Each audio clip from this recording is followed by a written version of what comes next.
열왕기상 6장 11절에서 13절 말씀 우리 한 목소리로 읽겠습니다. 여호와의 말씀이 솔로몬에게 임하여 이르시되 내가 지금 이 성전을 건축하니 내가 만일 내 법도를 따르며 내 율례를 행하며 내 모든 계명을 지켜 그대로 행하면 내가 내 아버지 다윗에게 한 말을 내게 확실히 이룰 것이요 내가 또한 이스라엘 자손 가운데에 거하며 내 백성 이스라엘을 버리지 아니하리라 하셨더라. 아멘. 드디어 솔로몬이 성전을 건축하기 시작했습니다. 때는 출애굽 후 480년 솔로몬이 왕위에 오른 지 4년째 둘째 달이었습니다. 열왕기상 6장 1절입니다. 이스라엘 자손이 애굽 땅에서 나온 지 480년 이후 솔로몬이 이스라엘 왕이 된 지 4년 12월 곧 둘째 달에 솔로몬이 여호와를 위하여 성전 건축하기를 시작하였더라. 솔로몬은 하나님을 위하여 성전을 건축하기로 했고 하나님을 위해서 건축을 시작했습니다. 솔로몬은 성전 건축이 하나님을 위한 일이라고 굳게 믿었고 그렇게 생각했습니다. 이런 솔로몬의 마음은 진심이었을 겁니다. 솔로몬은 진심으로 성전 건축이 하나님을 위하는 일이라고 생각했을 거예요. 그래서 최선을 다하여 건축의 자재들을 준비했고 또 최선을 다해 많은 사람들을 동원하여 성전을 짓는 겁니다.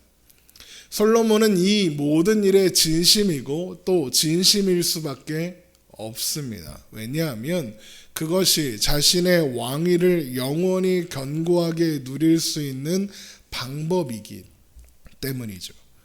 모든 것의 정점에 선 솔로몬에게 남은 것은 평안과 기쁨과 안식이 아니라 오히려 두려움이었을 것이기 때문입니다.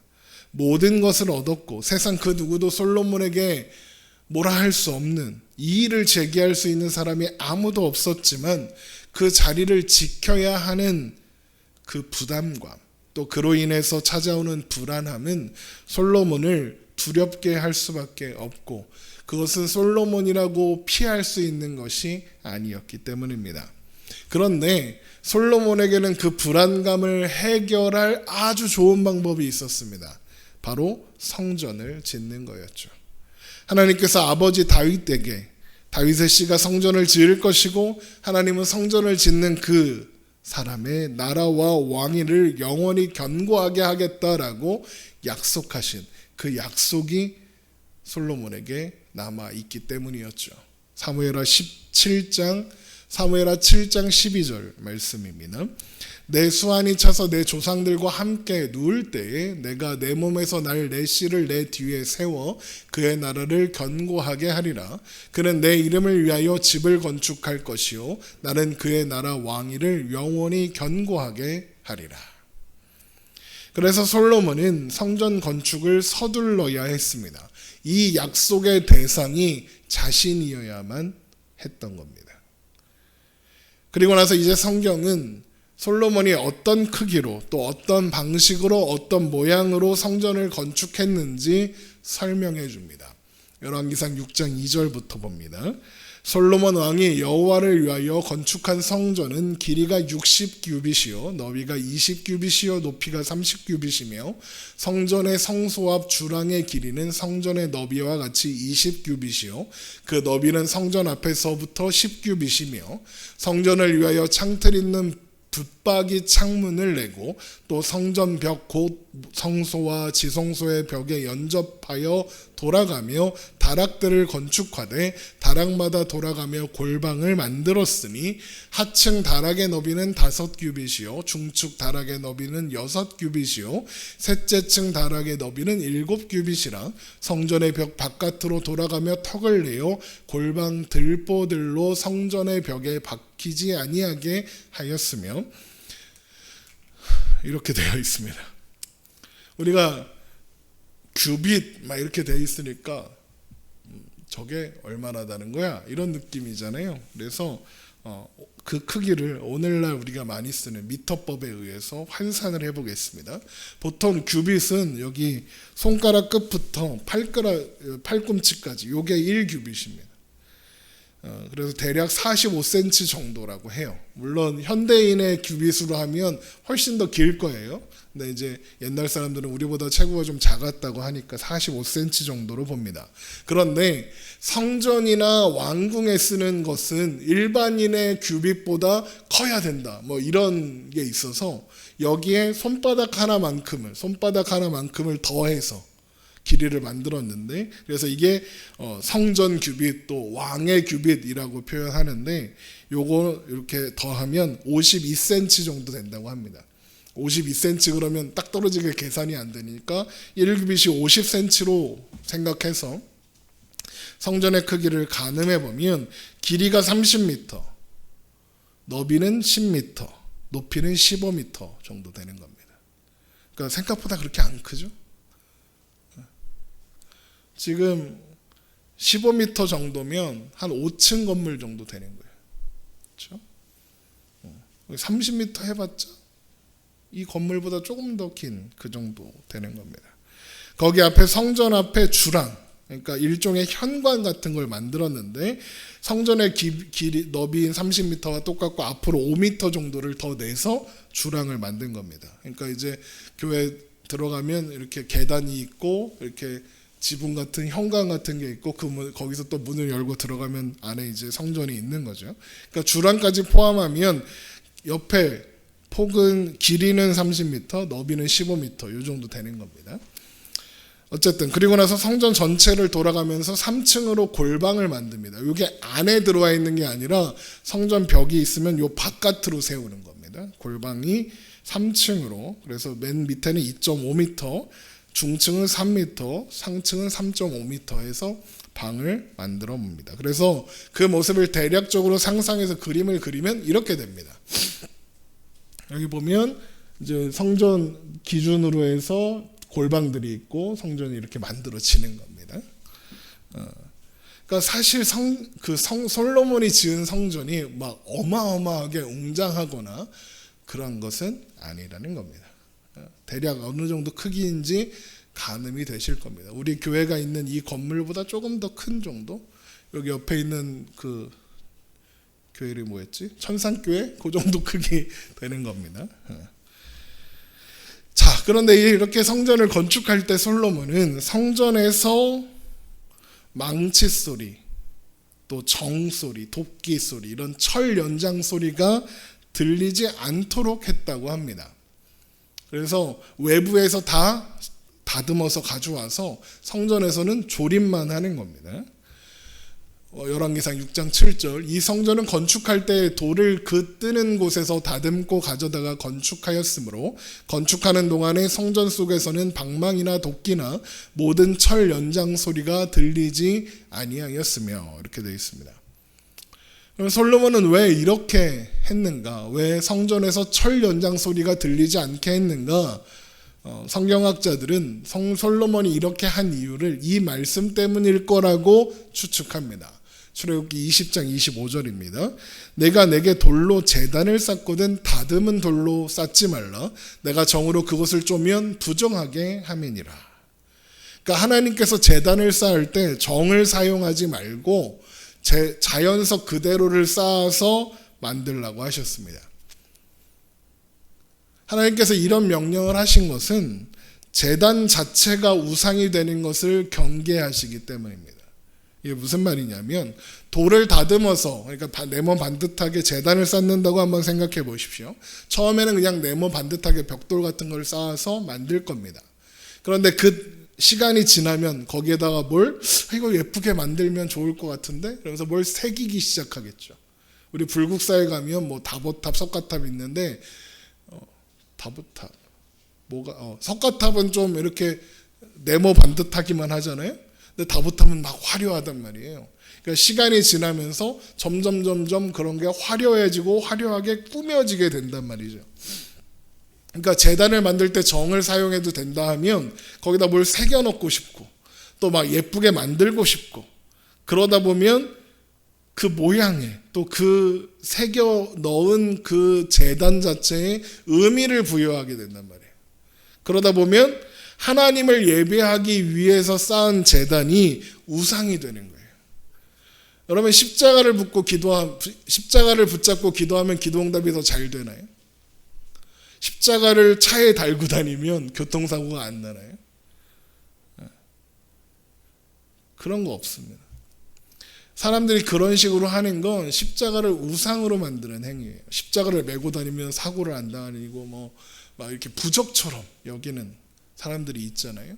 그러면 십자가는 우상이 되면 안 돼요. 우리가 십자가를 바라보는 건 십자가 자체에 뭔가 의미가 있기 때문이 아니라 예수님께서 십자가에서 이루신 일, 예수님께서 십자가에 죽으심으로써 우리의 모든 죄를 사하시고 구원하신 그 일을 믿는 거지 우리는 십자가를 믿는 사람들이 아니에요. 그러니까 십자가 그러면 예수님을 생각하려고 십자가를 이야기하는 거지 십자가 자체가 뭔가 대단한 의미가 있어서 십자가를 바라보는 게 아니란 말이에요. 그래서 보수적인 장로교회들 중에서는 대신이나 고신 이런 교회들에는 십자가를 안답니다. 그러니까 저희 교회 이렇게 십자가가 있잖아요. 이 십자가를 제단에 안 달아요. 여기 강단에 안 달아요. 왜? 사람들이 십자가를 우상처럼 여기는 것을 경계하기 위해서 십자가는 우리 예수님과 함께 우리 마음에 있는 거지 그렇게 달아놓고 그 십자가를 바라본다고 하나님을 바라보는 게 아니다. 이런 의미인 겁니다. 그러니까 사람들은 구원의 상징인 은혜의 상징인 십자가도 우상으로 만드니 제단을 막 정으로 꾸며서 예쁘게 만들 수 있다 그러면 제단은 충분히 우상이 될 수 있는 거예요. 어쨌든 솔로몬은 그래서 하나님이 다듬은 돌로 제단을 쌓는 걸 싫어하시네. 그러면 성전에서 다듬는 소리가 나면 안 되겠구나. 그러면 멀리서 다 다듬어서 가져와서 조립하자. 이렇게 생각한 겁니다. 그래서 사람들은 이것이 솔로몬이 하나님을 경외하는 모습이다. 이렇게 이야기하죠. 얼핏 듣기에는 그런 것 같이 들립니다. 하나님을 경외하니까 이렇게 하나님 시끄럽지 말라고 이렇게 하는 것 같죠. 근데 정말 그럴까? 이 생각에서 여러 가지 오류가 있습니다. 무슨 오류가 있느냐? 보세요. 성전이 아닌 곳에서 재료를 다듬으면 하나님이 그 소리를 못 들으시나요? 그래서 성전에서 철현장 소리가 안 들리면 하나님이 철현장 소리를 못 들으시고 그리고 그게 철로 이렇게 다듬은 거라는 걸 정으로 쪼아서 만든 거라는 걸 모르실까요? 당연히 그럴 리 없죠. 하나님은 온 우주보다 크신 분이잖아요. 하나님은 우리가 작은 목소리로 기도하는 것조차 들으시는 분이잖아요. 우리가 어디에 있든지 우리가 기도하는 소리를 하나님 다 들으실 수 있는 분인데 하물며 정으로 돌 찍는 소리를 듣고자 하시면 못 들으시겠냐고요. 지하 100층에서 하면 못 들으실까요? 우리가 지하 100층으로 들어가서 기도하면 하나님 안 들리시고 저 서울에 있는 롯데타워 우리나라에서 제일 높다는 건물 맨 꼭대기에 올라가서 기도하면 하나님이 더 기도를 잘 들으시고 하는 게 아니잖아요. 하나님 다 들으실 수 있어요. 어디에서 철현장 소리가 들리는지 상관없단 말이에요. 그런데 솔로몬이 하나님을 위한다고 성전에서 철현장 소리가 안 나도록 주의한 게 의미가 있나요? 없단 말이에요. 그런데 솔로몬은 그렇게 하는 거예요. 왜 그렇게 하는 걸까요? 이미 솔로몬은 하나님을 성전에 계시는 분으로 생각하고 있는 거예요. 여기서만 소리가 안 들리면 하나님 못 들으실 거라고 생각하는 거라고요. 하나님이 돌 다듬는 걸 싫어하신다. 그 소리가 들리지 않게 멀리서 해야겠다. 그러면 하나님 돌 다듬는 소리 못 들으시겠지? 이러고 있는 거라고요. 그러니까 하나님을 성전에 계시는 분으로 제한하고 있는 거예요. 그뿐인가요? 하나님께서 제단을 쌓을 때 다듬은 돌로 하지 말라 그 말씀이 신경 쓰여서 철 연장 소리가 안 들리게 했다면 그래서 그것이 하나님을 경외하는 마음, 하나님을 존중하고 사랑하는 마음 때문에 그랬다면 다듬질 말아야죠. 그냥 해야죠. 그냥 자연석으로 쌓아야죠. 근데 그렇게 할 수가 없어요. 성전에서 철연장 소리가 안 나는 걸로 만족해요. 왜 그럴까요? 성전을 잘 지어야 되거든요. 여러분, 자연석으로 건축을 하는 게 쉬운 일이 아닙니다. 그렇죠? 예쁘게 잘 짓는 게 쉬운 일이 아닙니다. 국가적인 규모의 공사를 벌여서 막 수십만 명을 동원해서 공사를 하는데 자연석을 막 쌓아서 한다고 생각해봐요. 그게 쉬운 일인가? 그게 얼마나 볼품 없겠어요. 막 삐뚤빼뚤하고 할 거 아니에요. 그래서 솔로몬 나름대로 해결책을 낸 거예요. 성전 아닌 곳에서 재료를 다듬어서 가져오자. 철전장 소리가 성전에서 안 들리니까 괜찮겠지. 그러는 거죠. 그러니까 하나님을 경외한다고 하지만 자기 편한 대로 하나님을 섬기는 거죠. 자기 방식대로 하나님을 섬기는 거예요. 어쨌든 계속 성전 건축은 진행이 되고 내부의 공사까지 마무리됩니다. 열왕기상 6장 9절입니다. 성전 건축을 마치니라. 그 성전은 백향목 석가래와 널판으로 덮었고 또 온 성전으로 돌아가며 높이가 5규빗 되는 다락방을 건축하되 백향목 들보로 성전에 연접하게 하였더라. 성전 내부는 백향목과 잣나무 그리고 금으로 꾸몄습니다. 여기 보면 그래서 내부가 이렇게 다 금칠이 되어 있는 거예요. 번쩍번쩍한 거죠. 요 자세한 설명은 열왕기상 6장 15절에서 36절에 쭉 나와 있어요. 집에 가서 자세히 읽어보시고 오늘은 이것만 아시면 돼요. 성전 내부가 금빛으로 삐까번쩍했다. 이것만 아시면 됩니다. 그렇게 솔로몬 4년에 시작된 성전 건축은 솔로몬 11년에 마무리됩니다. 무려 7년 동안의 대공사였습니다. 열왕기상 6장 37절 넷째 해 15월 여호와의 성전에 기초를 쌓았고 11째 불월 곧 8째 달에 그 설계와 식양대로 성전 건축이 다 끝났으니 솔로몬이 7년 동안 성전을 건축하였더라. 자, 그런데 그리고 나서 바로 어떤 말씀이 나오느냐? 솔로몬이 자기 왕궁을 어떻게 지었는지 나옵니다. 솔로몬이 자기의 열왕기상 7장 1절 솔로몬이 자기의 왕궁을 13년 동안 건축하여 그 전부를 준공하니라.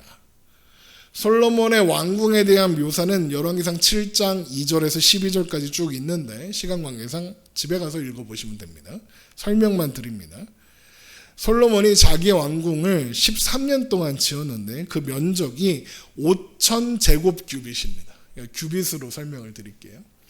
규빗으로 나오니까 5,000규빗입니다. 그러니까 이제 우리가 넓이를 할 때 제곱으로 하잖아요. 그러니까 5,000제곱규빗 그런 단위가 있는지 모르겠지만, 근데 성전은 몇 규빗이냐? 1,200규빗이에요. 그러니까 그거랑 비교하면 4배가 넘죠. 또 백향목도 어마어마하게 사용을 하는데 얼마나 많이 사용되었는지 솔로몬 왕궁을 레바논 숲풀궁이다라고 할 정도였어요. 여기 보면 열왕기상 7장 2절에 그가 레바논 나무로 왕궁을 지었으니 이렇게 되어 있잖아요. 이 부분을 표준 세번역 성경이 이렇게 번역해요. 그는 레바논 숲풀궁을 지었는데, 그러니까 얼마나 많은 백향목이 사용되어서 궁전을 지었는지 알 수 있는 대목이죠. 그러니까 다 백향목인 거예요. 그러니까 들어가서 야, 여기는 레바논 숲을 같다 이렇게 할 정도로 레바논의 두로와 시돈에서 건너온 백향목으로 가득한 아름다운 궁전을 지은 거죠. 그러니까 다윗이 평생에 걸쳐서 준비해놓은 백향목이 왕궁 짓기에도 모자랄 수밖에요. 이것만 봐도 지금 솔로몬이 더 중요하게 여기고 있는 게 자기 왕궁인지 성전인지 하나님인지 자기 자신인지 알 수 있는 거예요. 솔로몬은 자신을 위해 지은 왕궁을 통해서 자신이 얼마나 대단한 왕인지 보여주고 싶은 거예요. 그러니까 지금 솔로몬은 왕의 사치를 금지하신 하나님의 뜻과는 정반대로 가고 있는 거예요. 그러면서 성전을 짓는 거죠. 왜? 하나님이 내 왕위를 견고하게 하신다고 했으니까. 하나님께서 남유다의 17번째 왕인 여호아하스에게 이런 말씀을 하십니다. 예레미야 22장 14절의 말씀인데, 그가 이르기를 내가 나를 위하여 큰 집과 넓은 다락방을 지으리라 하고 자기를 위하여 창문을 만들고 그것에 백향목으로 입히고 붉은 빛으로 칠하도다. 그러니까 여호아하스라는 왕이 되고 나서 솔로몬처럼 어떤 공사를 일으켰다는 거예요. 자기를 위한 집을 짓겠다고. 그랬더니 하나님이 거기에 대해서 뭐라고 말씀하시느냐, 내가 백향목을 많이 사용하여 왕이 될 수 있겠느냐? 내 아버지가 먹거나 마시지 아니하였으며 정의와 공의를 행하지 아니하였느냐? 그때 그가 형통하였었느니라. 그의 아버지가 요야스 왕, 요시야 왕이에요. 요시야 왕은 열왕기에 기록된 여러 왕들 중에 그나마 괜찮은 왕으로 평가받는 왕이란 말이죠. 야, 하나님을 섬겨야지. 그리고 정의와 공의를 행하는 게 네가 왕이 되는 거지, 백향목으로 집 짓느며 네가 왕 되는 거 아니다라고 하시는 거예요. 하나님이 허락하지 않으시면 그 누구도 단 하루 몇 시간조차 왕만이 아니라 어떤 자리에도 있을 수가 없는 거예요. 그런데 여호아하스는 백향목으로 자신을 위한 큰 집을 지으라고 한 거예요. 왜 그랬어요? 솔로몬과 같은 이유죠. 내가 백향목을 많이 사용하여 왕이 될 수 있느냐? 자신의 아버지 요시야보다 위대한 왕이라는 걸 과시하고 싶은 거예요. 지금 솔로몬도 그러고 있는 거예요. 그래서 사치스럽고 웅장한 백향목 궁을 만들고 자신의 왕권과 능력을 보여준다 생각하는 거죠. 그런데 재미있는 일이 일어나요. 바로 그때, 성전을 열심히 짓고 있던 그때 하나님이 솔로몬을 찾아오시는 거예요. 열왕기상 6장 11절, 여호와의 말씀이 솔로몬에게 임하여 이르시되, 하나님께서 솔로몬에게 처음 말씀하셨던 것은 꿈을 통해서였었죠. 하나님이 꿈을 통해 솔로몬에게 어떤 태도를 가진 왕이 되어야 하는지 말씀해 주셨다고 우리는 확인한 바 있습니다. 솔로몬에게 제일 필요하고 중요한 건 듣는 마음이다 라고 하셨습니다. 그런데 지금 솔로몬에게 하나님이 직접 찾아오셔서 직접 말씀하시는 거예요. 꿈을 통해 말씀하시지 않고 직접 말씀하시는 이유가 뭘까요? 하나님께서 꿈을 통해 말씀하셨을 때 솔로몬이 못 알아먹었기 때문에 그렇습니다. 그래서 하나님은 직접 솔로몬에게 찾아와 직접 말씀하시는 거예요. 그리고 그 말씀이 어떻게 시작되느냐, 내가 지금 이 성전을 건축하니, 이렇게 시작합니다. 열왕기상 6장 12절, 내가 지금 이 성전을 건축하니 내가 만일 내 법도를 따르며 내 율례를 행하며 내 모든 계명을 지켜 그대로 행하면 내가 내 아버지 다윗에게 한 말을 내게 확실히 이룰 것이요 내가 또한 이스라엘 자손 가운데에 거하며 내 백성 이스라엘을 버리지 아니하리라 하셨더라. 이 말씀은 얼핏 보면 하나님께서 솔로몬이 성전 건축하는 것을 기뻐하시며 칭찬하시는 것처럼 보일 수 있어요. 그런데 하나님께서 하시는 말씀을 자세히 보면 처음 솔로몬의 꿈에 나타나셔서 하셨던 말씀과 크게 다르지 않다는 걸 알 수 있어요. 지금 하나님께서 강조하여 말씀하시는 게 뭐예요? 내 법도를 따르며 내 율례를 행하며 내 모든 계명을 그대로 지켜 행하면, 같은 말을 3번이나 반복하시는 거예요. 한마디로 무슨 말이요? 내 말대로 해라. 내 말을 들어라. 내 말을 따라라. 하나님의 말씀을 듣고 하나님의 뜻대로 해라. 이게 하나님의 위에서 성전을 짓는다는 솔로몬에게 하시는 하나님의 말씀이에요. 이 말씀을 보면 하나님은 솔로몬이 성전 짓는 것에 별로 크게 관심이 없어 보여요. 보세요. 하나님이 내가 성전을 건축하니까 내가 내 아버지 다윗에게 약속한 걸 이루어 줄게라고 하지 않으셨고, 네가 성전을 지으니까 이스라엘 자손 가운데 거하며 내 백성 이스라엘을 버리지 않을 거야 라고 하지 않으셔요. 뭐라고 하시느냐? 너 성전을 짓는다고. 그런데 넌 내 말을 들어야 돼. 그러면 내가 약속을 지킬 거야. 내 말을 들어. 그래야 내가 이스라엘과 함께 하는 거야. 내 말을 들어. 그래야 너는 살 수 있어 라고 말씀하시는 거예요. 그러니까 내가 지금 이 성전을 건축하니라고 하는 말씀의 의미가 뭡니까? 너 성전 건축하고 다 했다 그러려고 그러는 거지. 누가 집 지어달래디? 너는 내 말을 제발 들어. 이 이야기를 하시려는 거예요. 그래서 하나님이 굳이 이런 말씀을 하시는 거예요. 내가 또한 이스라엘 자손 가운데 거하며 내 백성 이스라엘을 버리지 아니하리라 하셨더라. 하나님께서 어디에 거하시겠다고 하죠? 성전에 거하겠다고 하시나요? 아니요. 이스라엘 백성들 가운데 거하겠다 하십니다. 솔로몬은 하나님을 위한 집을 짓고 있는데 하나님은 그 집에 있겠다라고 하지 않으시고 나는 내 백성 가운데 있을 거야 라고 말씀하시는 거예요. 하나님이 거기 계시지 않으면 그 집이 성전인가요? 아니요. 그냥 집이에요. 성전처럼 만들어 놓은 집인 거죠.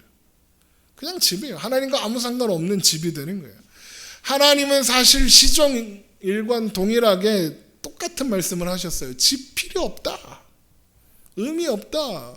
사무엘하 7장 5절 가서 내 종 다윗에게 말하기를 여호와께서 이와 같이 말씀하시되 네가 나를 위하여 내가 살 집을 건축하겠느냐? 내가 이스라엘 자손을 애굽에서 인도하여 내던 날부터 오늘까지 집에 살지 아니하고 장막과 성막 안에서 다녔나니 이스라엘 자손과 더불어 다니는 모든 곳에서 내가 내 백성 이스라엘을 먹이라고 명령한 이스라엘 어느 지파들 가운데 하나에게 내가 말하기를 너희가 어찌하여 나를 위하여 백향목 집을 건축하지 아니하였느냐로 말하였느냐? 하나님이 뭐라고 하십니까? 야, 내가 언제 성전 좁다고 하디? 성막 좁다고 하디? 내가 언제 나를 위한 집을 안 짓느냐고 왜 너한테 뭐라고 한 적 있니? 내가 왜 안 그랬겠니? 나는 집에 사는 하나님이 아니라니까. 나는 이스라엘 자손을 인도하여 이스라엘 자손과 함께 장막과 성막 안에서 다녔어. 그러시는 거죠. 이 말씀을 보고 그러면 하나님은 집은 싫어하시고 텐트를 좋아하시는구나. 글램핑을 좋아하시나 보다. 그렇게 말씀하시는 걸까요? 당연히 아닙니다. 하나님께서 장막과 성막 안에서 다니셨다는 말은 하나님이 성막 안에 사셨다는 의미가 아니에요. 물론 하나님은 성막을 만들으라고 하셨습니다. 그래서 짓는 방법까지 자세하게 알려주세요. 출애굽기 25장에서 27장에. 그리고 나서 성막을 완성하니까 성막이 하나님의 영광으로 충만해져요. 그리고 하나님이 거기에 임재하셨다는 걸 그것을 통해 드러내시죠. 출애굽기 40장 33절 그는 또 성막과 제단 주위 뜰에 포장을 치고 뜰문에 휘장을 다니라. 모세가 이같이 역사를 마치니 구름이 회막에 덮이고 여호와의 영광이 성막에 충만하매 모세가 회막에 들어갈 수 없었으니 이는 구름이 회막 위에 덮이고 여호와의 영광이 성막에 충만하였음이며 이렇게 되어 있습니다. 자, 그런데 하나님의 영광이 구름과 함께 회막에 덮었죠. 이 구름이 어디서 온 걸까요? 하늘에 있던 구름 기둥에서 온 거예요. 하나님이 성막 안에 계시는 게 아니라 하나님의 영광이 성막 안에 있는 거예요. 그리고 하나님의 영광이 거기 있다는 걸 구름이 증거해요. 보여주는 거죠. 하나님이 하나님의 영광을 나타내는 구름을 통해 어떤 일을 하셨느냐? 백성들을 인도하셨다고요. 이스라엘 모든 백성들을 인도하시는 하나님의 구름을 눈으로 보게 하셔서 인도하셨어요. 출애굽기 40장 36절 구름이 성막 위에 떠오를 때에는 이스라엘 자손이 그 모든 행진하는 길에 앞으로 나아갔고 구름이 떠오르지 않을 때에는 떠오른 날까지 나아가지 아니하였으며 낮에는 여호와의 구름이 성막 위에 있고 밤에는 불이 그 구름 가운데 있음을 이스라엘 온 족속이 그 모든 행진하는 길에서 그들의 눈으로 보았더라. 그러니까 지금 하나님께서 성막을 통해 보여주시려는 게 뭐냐? 내가 너희와 함께한다. 하나님의 성막을 통해 보여주시는 건 하나님이 이스라엘과 함께 하신다는 걸 보여주시려는 거예요. 성막을 통해서. 그래서 성전이 아니라 집이 아니라 성막이어야 했던 거예요. 왜? 언제든 움직여야 하니까요. 백성들이 있는 곳에 성막이 있고 거기 내가 있다. 거기 하나님이 계신다. 이걸 보여줘야 하니까 가만히 한자리에 고정되어 있는 건물로는 안 되는 거예요. 움직여야 되니까요. 자, 그러면 성막이 없으면 하나님이 이스라엘과 함께 하지 않으시나요? 아니요. 성막이 없을 때도 하나님은 이스라엘과 함께 하셨어요. 뭘로? 하늘에 띄우는 구름으로 보여주셨어요. 출애굽기 13장 21절. 여호와께서 그들 앞에 가시며 낮에는 구름 기둥으로 그들의 길을 인도하시고 밤에는 불기둥으로 그들에게 비추사 낮이나 밤이나 진행하게 하시니 낮에는 구름 기둥 밤에는 불기둥이 백성 앞에서 떠나지 아니하니라. 성막이 중요한 게 아니라 하나님이 함께 하신다는 사실 그 자체가 중요한 거라는 거예요. 그래서 성막을 만드니까 이 구름이 내려와서 성막에 가득하는 거예요. 하나님이 함께 하신다, 이거 보여주시려고요.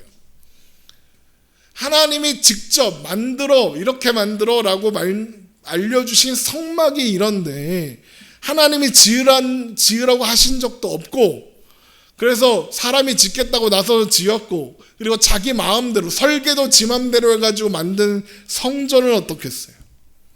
하나님이 백향목에 금칠해서 만든 그 성전을 보시고 우와, 역시 내 집은 이 정도는 돼야지 그러시겠어요? 택도 없는 소리죠. 지금 하나님은 나는 성전과 관계없이 이스라엘 백성들 가운데 있을 거야 라고 말씀하시는 거예요. 성전이 있으나 없으나 똑같다 그러시는 거죠. 근데 솔로몬은 성전이 하나님을 위한 하나님의 집이고, 그래서 하나님이 흡족하실 만큼 휘황찬란하게 만들었으니 하나님 여기 계세요라고 그러는 거예요. 하지만 하나님은 성전이 아무리 휘황찬란해도 그거 중요한 거 아니라고 말씀하시는 거죠. 만약에 성전이 그렇게 중요했다면 나중에 이스라엘이 돈이 없어가지고 외국에 도움을 요청할 때 돈이 없으니까 어떻게 하는 줄 아세요? 성전에 있던 금박을 다 뜯어내서 그걸로 조공 바치고 그런단 말이에요. 성전이 그렇게 중요하면 그 짓을 하는 걸 보고 이 미친놈들 이러면서 내가 너네들이랑 놀아봐라 이렇게 하셔야 된다고요. 근데 하나님 그렇게 하지 않으세요.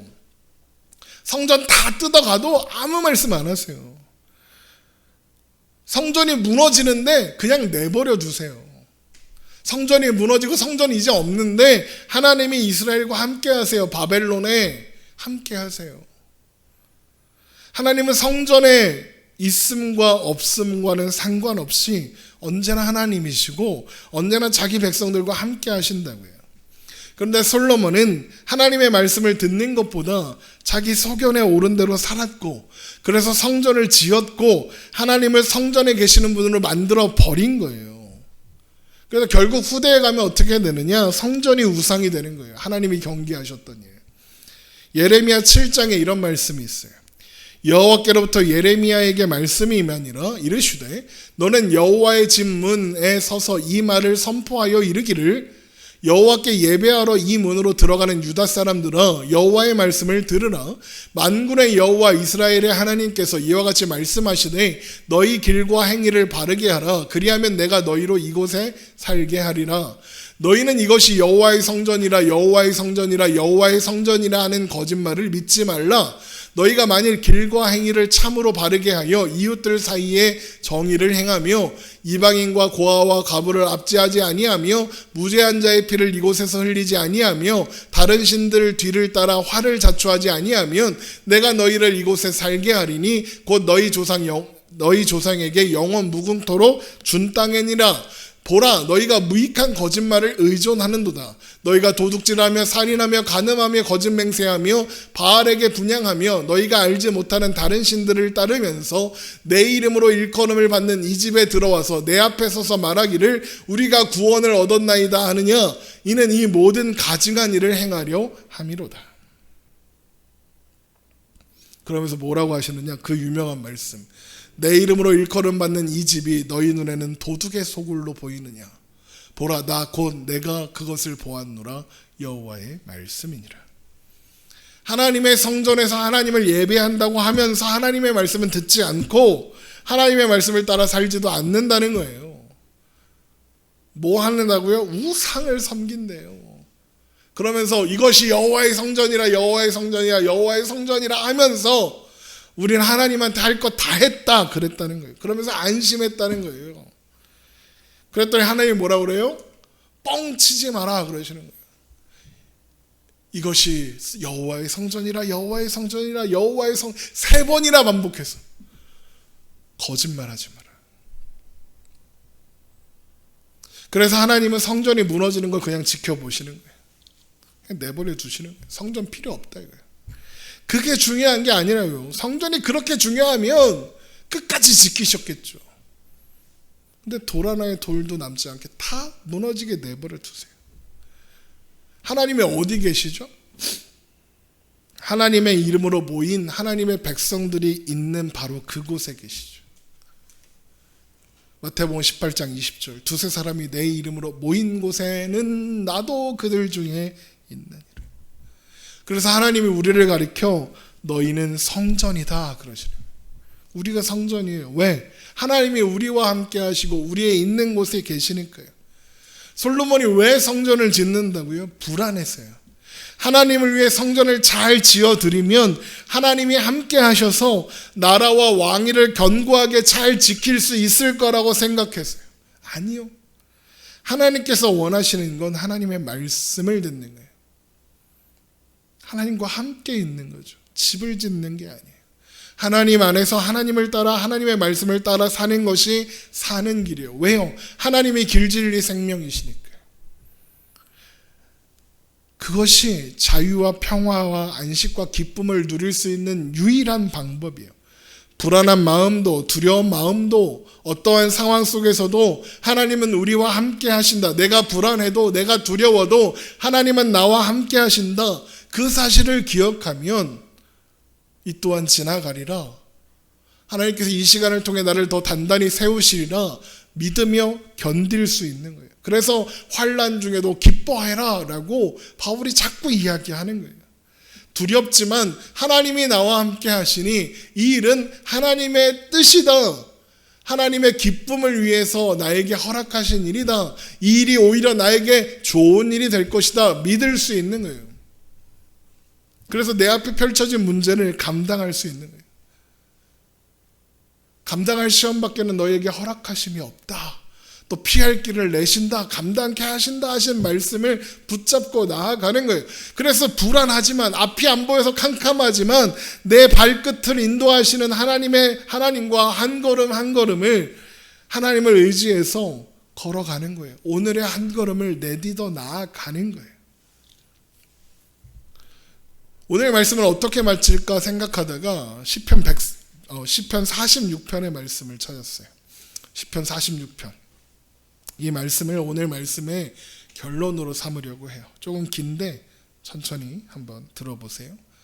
오늘 우리가 교동문으로 했던 그 시편이에요. 하나님은 우리의 피난처시오 힘이시니 환난 중에 만날 큰 도움이시라. 그러므로 땅이 변하든지 산이 흔들려 바다 가운데에 빠지든지 바닷물이 솟아나고 뛰놀든지 그것이 넘침으로 산이 흔들릴지라도 우리는 두려워하지 아니하리로다. 한 시내가 있어 나뉘어 흘러 하나님의 성 곧 지존하신 이의 성소를 기쁘게 하도다. 하나님이 그 성 중에 계시며 성이 흔들리지 아니할 것이라.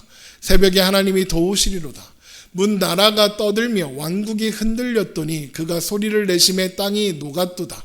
만군의 여호와께서 우리와 함께 하시니 야곱의 하나님은 우리의 피난처시로다.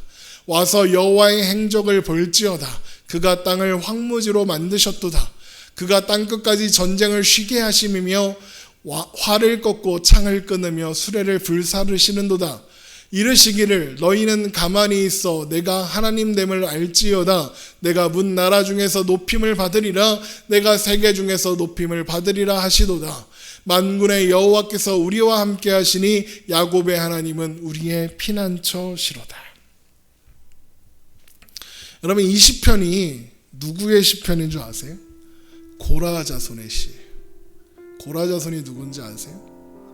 출애굽 과정에서 모세와 아론에게 반기를 들었다가 몰살당했던 그 집안이에요.